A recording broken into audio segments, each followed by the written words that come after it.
Hello मेरे प्यारे viewers, आज हम लोग लाइफ ऑफ पाई को एक्सप्लेन करने जा रहे हैं। इस मूवी को 2012 में रिलीज किया गया था। जैसे ही मूवी स्टार्ट होती है हम लोग इरफान खान को देखते हैं जो कि कनाडा में रहते हैं और इस मूवी के मेन किरदार हैं। इनसे मिलने एक राइटर उनके घर आया होता है जो कि एक बुक पर 2 साल से काम कर रहा था, मगर वो आखिर में ये पाता है कि उसने कुछ अच्छा नहीं लिखा, इसीलिए उसने अपना काम फाड़ कर फेंक दिया। और अब इस राइटर को इरफान खान के अंकल ने इरफान खान के पास भेजा है और ये कहा है कि इरफान खान के पास एक बहुत ही दिलचस्प कहानी है जिसे सुनने के बाद तुम्हें ईश्वर पे भी विश्वास हो जाएगा। इरफान खान ये कहते हैं कि ये तो मुझे पता नहीं कि तुम्हें ईश्वर पर विश्वास होगा या नहीं, लेकिन मैं तुम्हें अपनी कहानी सुना सकता हूँ। इतना कहते ही पूरी कहानी फ्लैशबैक में चली जाती है जहाँ हम लोग इरफान खान को देखते हैं जो कि बहुत ही छोटे होते हैं और उनका नाम होता है पिसिन पटेल। इस नाम की वजह से सारे लोग उनको बहुत ही ज्यादा चिढ़ाते थे और इस चीज से परेशान होकर इरफान खान अपना नाम पिसिन से पाई रख लेते हैं और अब सभी लोग इन्हें पाई के नाम से ही पहचानते थे। पाई का जन्म पौंडीचेरी में हुआ था और वो एक हिंदू फैमिली में पैदा हुए थे, मगर एक हिंदू होते हुए भी सारे धर्मों को इक्वल मानते थे और वो सारे धर्मों की इज्जत भी करते थे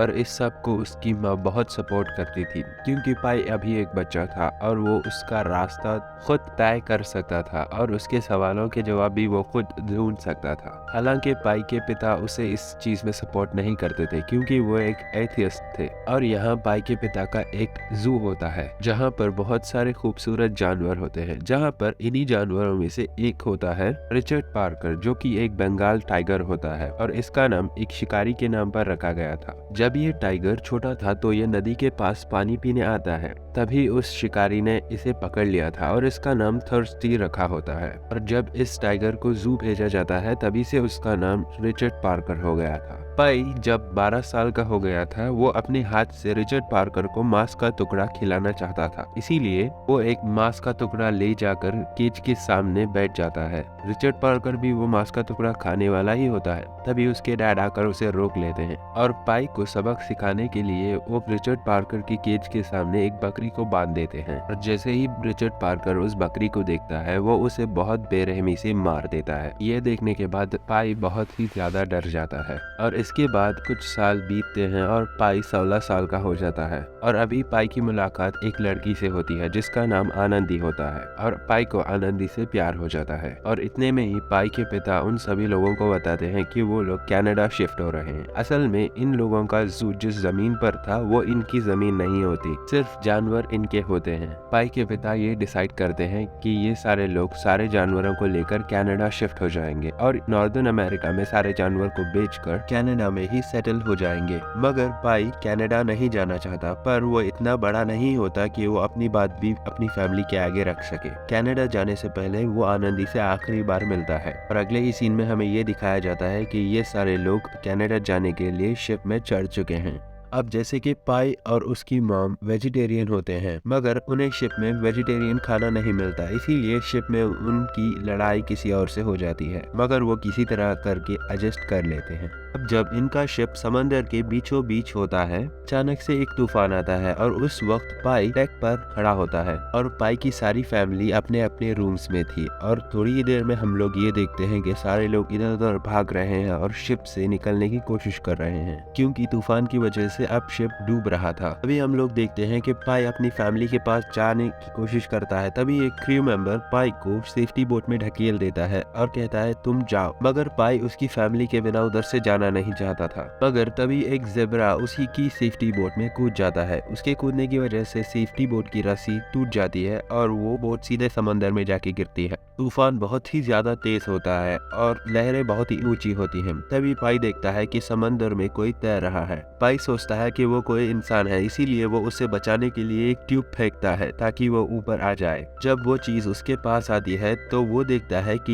ये तो रिचर्ड पार्कर है जो कि एक बंगाल टाइगर है। पाई बहुत कोशिश करता है कि वो बोट पर नहीं चढ़ सके, मगर समंदर की लहरें बहुत ही ऊंची होने की वजह से वो बोट पर चढ़ जाता है। इतने में ही पाई बोट से कूद देता है, मगर मजबूरन पाई को बोट पर वापस से चढ़ना पड़ता है और जब पाई वापस से बोट पर चढ़ता है वो देखता है कि बोट में तो रिचर्ड पार्कर पार्कर है ही नहीं और वहाँ पर सिर्फ जिब्रा होता है। जिब्रा हिल नहीं सकता क्योंकि उसकी पैर में चोट लग गई थी। इसके बाद हमें ये दिखाया जाता है कि सुबह हो चुकी है, तूफान भी थम गया था, लेकिन बोट में पानी जमा हो गया था, इसीलिए पाई उसे बाहर फेंक रहा था और उतने में ही अंदर से एक हाइना निकल जाता है। असल में बोट का आधा हिस्सा कवर्ड होता है जहाँ पर हाइना छुपा हुआ था। अब जैसे जैसे हाइना एक्टिव होने लगता है, हाइना पाई पर अटैक करने लगता है, मगर पाई बोट के टेंट पर चढ़ जाता है और हाइना उधर नहीं चढ़ पाता क्योंकि पाई के पास एक बहुत बड़ी लकड़ी भी होती है, इससे वो हाइना को पीछे कर रहा होता है। तभी पाई को एक चिंपैंजी दिखाई देता है जो कि केलों पर बैठा हुआ होता है और बहता हुआ जा रहा था। पाई उसे जोर से आवाज लगाता है और बोट पर बुला लेता है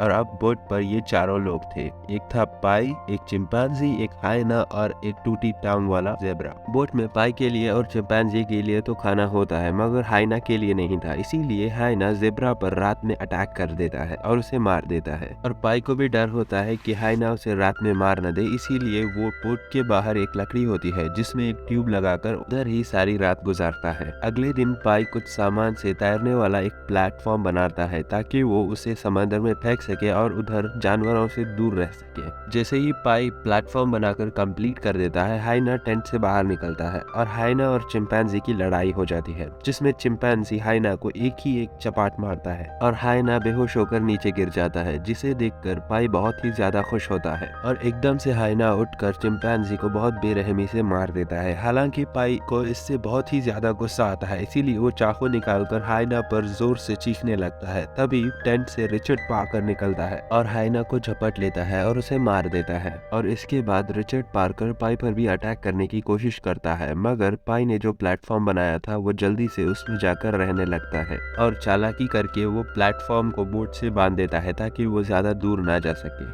इसी तरह पाई रात भर प्लेटफॉर्म पर ही गुजारता है और जैसे ही उसे भूख लगती है उसे बोट पर जाना ही पड़ता है क्योंकि सारा खाना बोट में ही रखा था। अब जैसे ही पाई खाना उठा रहा होता है, रिचर्ड पार्कर एकदम से आकर पाई पर अटैक करने की कोशिश करता है, मगर पाई जल्दी से उसका प्लेटफॉर्म बोट से दूर कर लेता है और पाई को बोट में खाने के सामान के साथ ही साथ एक मैनुअल भी मिलता है जिसमें ये लिखा होता है कि अगर आप समंदर में खो जाएं तो आपको क्या क्या करना होता है। और पाई उस बुक में जो जो लिखा होता है वो सब कुछ करता है और साथ ही साथ वो सारे गॉड से अपने लिए प्रार्थना भी करता है। अब पाई को पता चल चुका था कि ये समंदर का सफर बहुत ही लंबा होने वाला है और वो बहुत ज्यादा वक्त इसी प्लेटफॉर्म पर नहीं गुजार सकता, इसीलिए वो रिचर्ड पार्कर को ट्रेन करने का फैसला करता है ताकि वो उसे अपने हिसाब से कंट्रोल कर सके। मगर पाई की ये कोशिश नाकाम होती है। पाई के लिए सबसे बड़ी प्रॉब्लम ये होती है कि उसके पास खाने के लिए कुछ नहीं होता क्योंकि रिचर्ड पार्कर ऑलरेडी ज़ेब्रा और हाइना दोनों को खा चुका था। और उससे भी बड़ी समस्या यह होती है कि रिचर्ड पार्कर के पास पीने के लिए पानी नहीं होता, इसीलिए पाई रिचर्ड पार्कर की मदद करता है और उसे बाल्टी में पानी देता है और उसे सीटी की मदद से बुलाने की कोशिश करता है। मगर पाई के लिए अभी भी रिचर्ड पार्कर का रवैया बहुत ही ज्यादा अग्रेसिव होता है। इसके बाद पाई मछली पकड़ने की कोशिश करता है क्योंकि वो जानता है अगर रिचर्ड पार्कर को भूख लगेगी तो वो बोट से कूदकर पाई को मार भी सकता है। इसके बाद पाई मछली पकड़ने की बहुत कोशिश करता है मगर वो नाकामयाब हो जाता है और बिल्कुल पाई ने जैसा सोचा था वैसे ही होता है।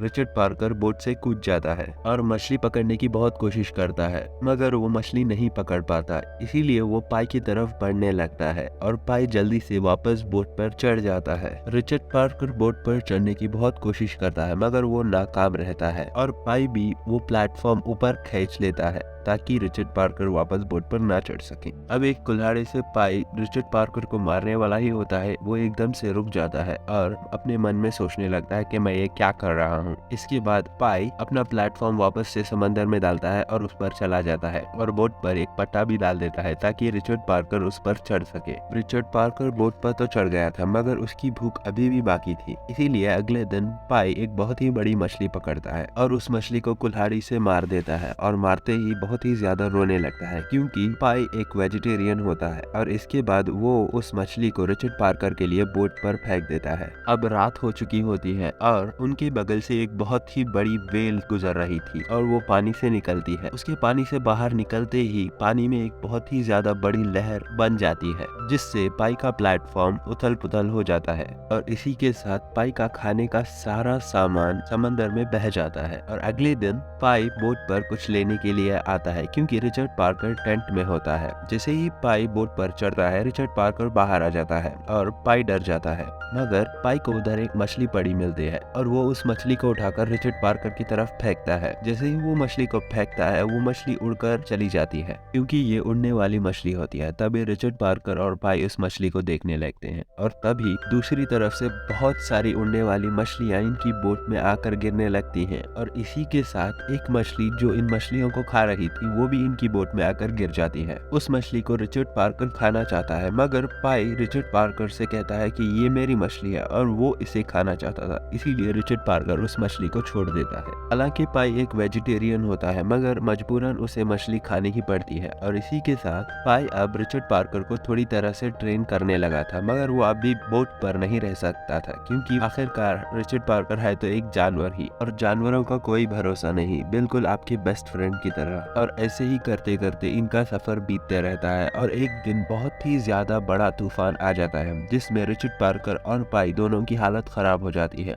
और इसी के साथ पाई का बनाया हुआ प्लेटफॉर्म भी बह जाता है और अब मजबूरन पाई को उसी बोट में रहना पड़ेगा। और इसी तरह बहुत दिन बीत जाते हैं और अब इन दोनों की हालत खराब हो चुकी है। रिचर्ड पार्कर भी बिल्कुल हिल नहीं रहा होता। तभी पाई रिचर्ड पार्कर के पास जाता है और उसका सर अपनी गोद में रख लेता है और भगवान से प्रार्थना करने लगता है। और एक सुबह जब पाई की आंखें खुलती है तब वो देखता है कि उसकी बोट एक टापू पर अटक गई है और वहाँ से पाई कुछ जंगली फल खाता है और आगे बढ़ने लगता है। और जैसे ही वो आगे बढ़ता है वो देखता है कि उस आइलैंड पर हजारों मंगूस हैं और वहाँ एक पानी की झील भी होती है जिसमें पाई उतर कर नहाता है। तभी वहाँ रिचर्ड पार्कर भी आ जाता है जो कि वहाँ के नेवलों को खाकर उसका पेट भरता है। और शाम को पाई पेड़ पर अपनी सोने का इंतजाम कर रहा होता है और तभी वो देखता है कि जितने भी नेवले इस आइलैंड पर होते हैं वो सारे के सारे पेड़ पर चढ़ने लगते हैं और रिचर्ड पार्कर भी वापस अपनी बोट पर चला जाता है। पाई को कुछ समझ नहीं आ रहा होता है। जैसे ही रात होती है पाई की आंखें खुलती है और जब पाई झील में देखता है सारी की सारी मछलियां मरी होती हैं और वो गल रही होती हैं।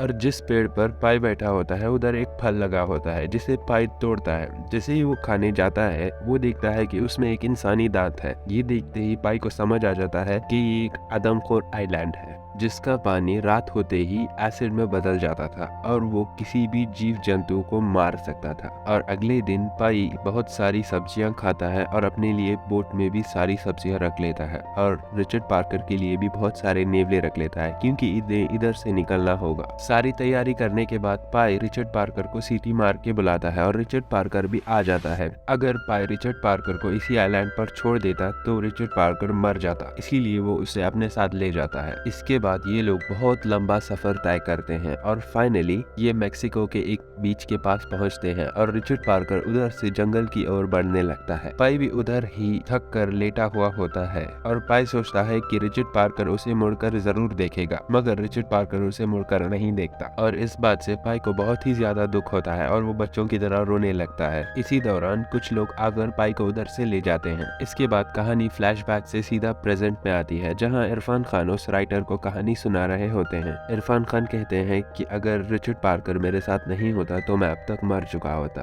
रिचर्ड पार्कर के होने से मुझे जिंदा रहने की एक उम्मीद थी और तो और भगवान भी मेरे साथ हमेशा से ही थे जिन्होंने हमारी हर कदम पर मदद की और मेरे फादर की सारी टीचिंग्स मुझे बहुत ही काम आई और उस शिप का अकेला सर्वाइवर मैं ही था। इसीलिए कुछ जापानीज शिपिंग कंपनी के एम्प्लॉयज मेरे पास आए और जब मैंने उन्हें ये कहानी बताई तो उन्हें इस बात पर यकीन ही नहीं हुआ और उन्हें कहने लगे कि हमें कुछ ऐसा बताओ जिस पर हम यकीन कर सके और लोग यकीन कर सके। और उसके बाद मैंने उन्हें एक मन घड़त कहानी सुना दी और उसी कहानी की कॉपी मेरे पास अभी भी है। ये कहते ही पाई अपनी अलमारी से उस कॉपी को निकालकर उस राइटर को देता है और राइटर से पूछता है कि तुम्हें कौन सी कहानी अच्छी लगी। राइटर बताता है कि उसे पहली कहानी अच्छी लगी और इरफान खान बताते हैं कि थैंक यू। इसके बाद राइटर इरफान खान से पूछता है कि क्या मैं ये कहानी लिख सकता हूँ और इरफान खान का जवाब होता है कि क्यों नहीं, इसीलिए तो मामा जी ने तुम्हें मेरे पास भेजा था। और इसके बाद इरफान खान की फैमिली आ जाती है और वो राइटर को अपनी फैमिली से इंट्रोड्यूस करवाता है और इसी के साथ ये मूवी भी एंड हो जाती है। Thanks for watching.